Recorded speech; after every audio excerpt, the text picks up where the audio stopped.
लिए शुरुआत करेंगे एसआईआर से, जहां पर इस मुद्दे को लेकर दिल्ली से पटना तक सियासी संग्राम मचा हुआ है। सदन के अंदर से लेकर बाहर तक वोटर रीवेरिफिकेशन को लेकर लगातार प्रदर्शन विपक्ष कर रहा है। आज संसद के दोनों सदनों में विपक्ष ने एसआईआर के मुद्दे पर हंगामा किया। संसद परिसर में राहुल गांधी, अखिलेश यादव समेत विपक्ष के सांसद प्रदर्शन करते हुए दिखाई दिए, जबकि बिहार विधानसभा के अंदर और बाहर भी विपक्ष ने प्रदर्शन किया है। रिपोर्ट देखिए।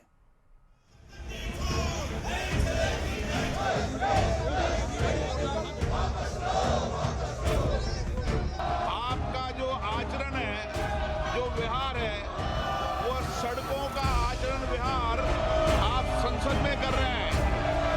ये देश देख रहा है।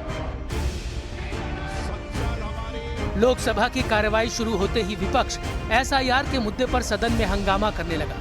हंगामे की वजह से लगातार संसद में कार्रवाई नहीं चल पा रही है। सरकार की ओर से बार बार कहा जा रहा है कि हर मुद्दे पर चर्चा के लिए तैयार है, लेकिन विपक्ष की ओर से एसआईआर को लेकर दूसरे दिन भी दोनों सदनों के अंदर और सदन के बाहर प्रदर्शन किया जा रहा है।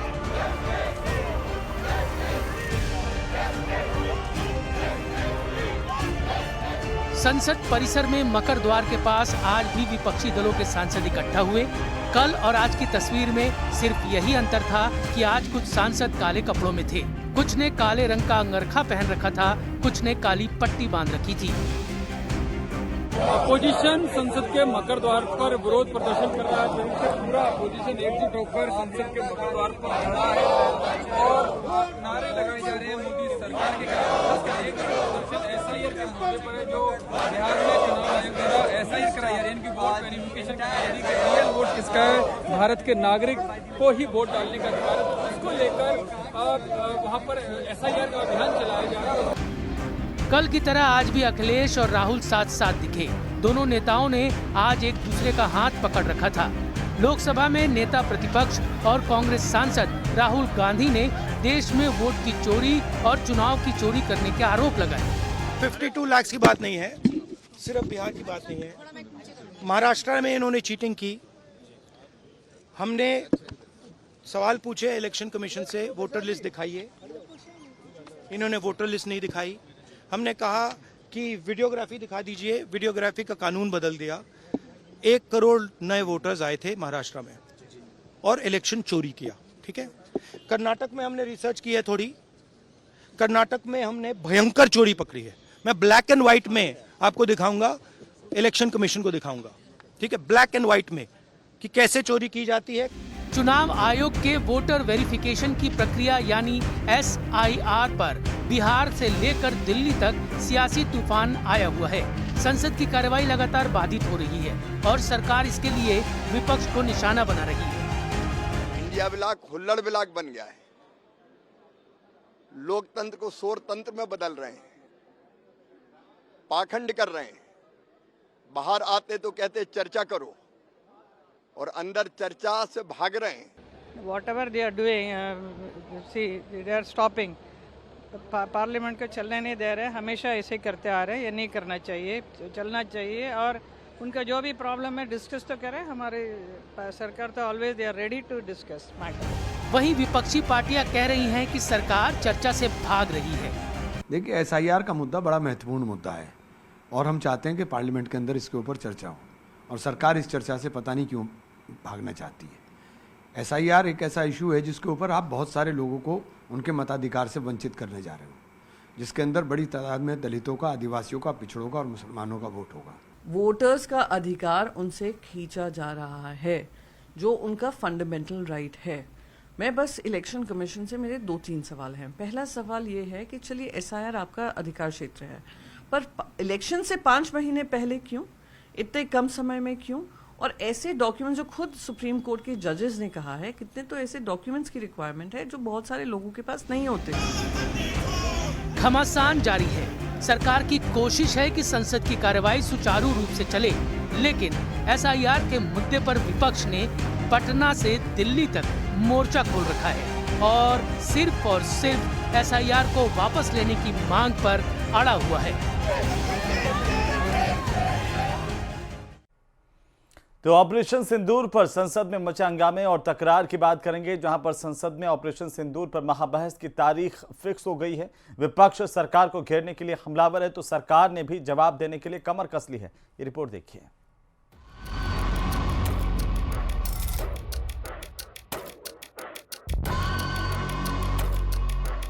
संसद के मॉनसून सत्र में हंगामे की जमकर बरसात हो रही है। सत्ता पक्ष और विपक्ष आमने सामने है। तकरार इस कदर है कि सत्र के शुरुआती 3 दिन हंगामे की भेंट चढ़ चुके हैं। ऑपरेशन सिंदूर और बिहार में वोटर लिस्ट के मुद्दे पर चर्चा की मांग को लेकर विपक्ष हमलावर है, तो वहीं सरकार कह रही है कि वो हर मुद्दे पर चर्चा के लिए तैयार है, लेकिन हंगामा है कि खत्म होने का नाम ही नहीं ले रहा है। इस बीच ऑपरेशन सिंदूर को लेकर अब बड़ी खबर सामने आ रही है। दोनों सदनों में जारी गतिरोध के बीच बिजनेस एडवाइजरी कमेटी की बैठक में ऑपरेशन सिंदूर पर चर्चा की तारीख और समय फिक्स हो गया है। ऑपरेशन सिंदूर पर चर्चा की शुरुआत 28 जुलाई को लोकसभा से होगी। राज्यसभा में 29 जुलाई को ऑपरेशन सिंदूर पर चर्चा होगी। संसद के दोनों सदनों में ऑपरेशन सिंदूर पर महाबहस के लिए 16-16 घंटे का समय निर्धारित किया गया है। विपक्षी दलों ने कल से ऑपरेशन सिंदूर पर चर्चा शुरू होने की मांग की थी, लेकिन प्रधानमंत्री के विदेश दौरे का हवाला देते हुए सरकार इसके लिए तैयार नहीं हुई। प्रधानमंत्री जी ने भी कहा था कि ये सदन चर्चा के लिए है, और ये इस बार का और महत्वपूर्ण है कि पूरे विश्व ने देखा कि भारत की सेना का जो शौर्य और पराक्रम है, तो उस आधार पे हम इसमें एक विजय उत्सव की तरह से, एक ऐसे उत्सव पर्व की तरह से मनाएं कि आखिर दुनिया आज भारत की तरफ देख रही। इस बीच नेता प्रतिपक्ष राहुल गांधी ने ऑपरेशन सिंदूर के दौरान भारत पाकिस्तान के बीच सीज फायर को लेकर एक बार फिर मोदी सरकार पर बड़ा हमला बोला है। राहुल गांधी ने न सिर्फ विदेश नीति पर प्रहार किया, बल्कि सीज फायर को लेकर अमेरिकी राष्ट्रपति डोनाल्ड ट्रंप के दावों का जिक्र करते हुए भी सरकार पर तंज कसा। प्राइम मिनिस्टर एक स्टेटमेंट नहीं दे पा रहे हैं। ट्रंप ने कितनी बार बोला है? 25 बार बोला है। ट्रंप ने 25 बार बोला है कि मैंने सीज फायर करवाया। ट्रंप कौन होता है सीज फायर कराने का? उसका काम थोड़ी है। मगर प्रधानमंत्री ने एक बार जवाब नहीं दिया। बट पीएम का जवाब तो चल रहा है ना, ऑनगोइंग जवाब है। आप कह रहे हो कि ऑपरेशन सिंदूर ऑनगोइंग है, और फिर आप कह रहे हो विक्ट्री हो गई, या विक्ट्री हो गई, या सिंदूर ऑनगोइंग है। और दूसरी साइड से ट्रंप कह रहा है कि भैया सिंदूर को मैंने बंद किया, सिंदूर को मैंने बंद किया। 25 बार बोला है, तो कुछ ना कुछ तो दाल में काला है ना। आरोप प्रत्यारोप, वार पलटवार और हंगामे के बीच फिलहाल ऑपरेशन सिंदूर पर महाबहस का समय और तारीख तय हो चुकी है। संसद में ऑपरेशन सिंदूर पर चर्चा के दौरान रक्षा मंत्री राजनाथ सिंह के साथ ही गृह मंत्री अमित शाह और प्रधानमंत्री नरेंद्र मोदी भी मौजूद रह सकते हैं। विपक्ष के हमलों का जवाब देने के लिए सरकार ने भी खास तैयारी कर ली है। जानकारी के मुताबिक रक्षा मंत्री राजनाथ सिंह ने chief of defence staff Anil Chauhan, रक्षा सचिव राजेश कुमार सिंह और तीनों सेनाओं के प्रमुखों के साथ एक के बाद एक कई बैठकें की हैं। इन बैठकों का मकसद ऑपरेशन सिंदूर पर सरकार का जवाब तैयार करना बताया जा रहा है। Bureau report, news 18। तो अब बात यूपी की, जहां पर उत्तर प्रदेश की सियासत में एक बार फिर से हलचल मच गई है, और इस बार विवाद की जड़ दिल्ली में संसद भवन के पास एक मस्जिद में समाजवादी पार्टी की बैठक होना।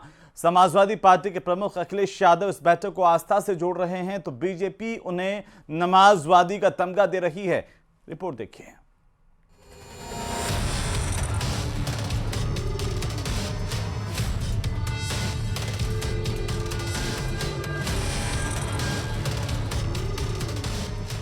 दिल्ली में संसद भवन के पास स्थित एक मस्जिद में समाजवादी पार्टी पर एक बैठक के आरोपों ने उत्तर प्रदेश की सियासत को गरमा दिया है। तस्वीरों में आप देख सकते हैं कि एसपी प्रमुख अखिलेश यादव, उनकी पत्नी और सांसद डिंपल यादव, रामपुर सांसद मुहिबुल्लाह नदवी समेत कई सपा नेता मस्जिद के अंदर बैठे नजर आ रहे हैं। बीजेपी अल्पसंख्यक मोर्चा के राष्ट्रीय अध्यक्ष जमाल सिद्दीकी ने इस मामले में और सख्त रुख अपनाया है और मस्जिद को सपा का अघोषित कार्यालय बताते हुए 25 जुलाई को जुमे की नमाज के बाद इसी मस्जिद में अपने कार्यकर्ताओं की बैठक बुला ली है। अगर वो कहते हैं सही है तो भारतीय जनता पार्टी और सख्त मोर्चा भी उसी मस्जिद में जुमे के बाद 25 तारीख को अपनी बैठक बुलाएगी। मैंने फिर कह रहा हूं कि हमारी बैठक, हम राष्ट्रवादी लोग हैं, हमारी बैठक राष्ट्रगीत वंदे मातरम से शुरू होगी और राष्ट्रगान पर समाप्त होगी। फिर छाती मत पीटना। सपा सांसद महमुल्ला नदवी उस मस्जिद के इमाम भी हैं। एक इमाम के तौर पे अगर उन्होंने ये गुनाह किया तो उन पर किस तरीके की कार्रवाई मांग करते हैं? मैं अपने जो वरिष्ठ जन हैं हमारे पार्टी के, उनसे बात करूंगा और मैं पुलिस का एफआईआर करूंगा और इन सबको जेल भिजवाऊंगा। बीजेपी ने इस बैठक को धार्मिक स्थल का दुरुपयोग बताते हुए तीखा हमला बोला है। दूसरी तरफ अखिलेश यादव ने भी बीजेपी के आरोपों का जवाब दिया है। उन्होंने इस पूरे विवाद को बीजेपी की बांटने वाली सियासत का हिस्सा बताया। देखिए, श्री अखिलेश यादव जी अपने को दिखाना चाहते हैं कि मौलाना अखिलेश यादव हैं।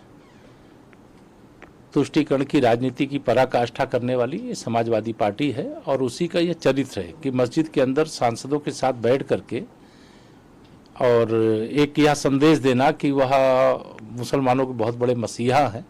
तो मैं यह मानता हूं कि यह उनका एक तरह से गैर जिम्मेदाराना ये कृत्य है।